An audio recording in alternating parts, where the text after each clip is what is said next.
of the most popular dishes at takeaway Chinese would be beef and black bean. And usually it's served with some fried onions, some capsicum, sometimes some beans. Have I got a little twist for you? I'm going to serve it with Brussels sprouts. It really works with the beef and particularly with the black bean sauce. Now I'm just frying off some meat. This is just some rump steak, getting some nice colour on it.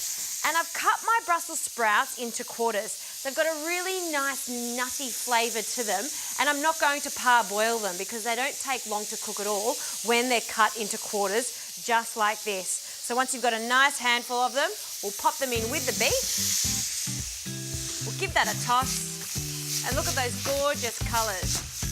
Now in my beef and black bean, I love the addition of some garlic and lots of ginger, so we'll sprinkle that in. And we'll toss that. And when you fry the Brussels sprouts, you get a gorgeous caramelisation on the outside, which means flavour. Now to finish this off, some black bean sauce. I'll add a few tablespoons.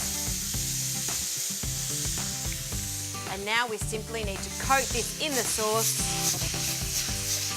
Now to finish this dish off, you can serve it with some Hokkien noodles or some flat noodles or simply some rice on the side. Yummo, right there in that bowl.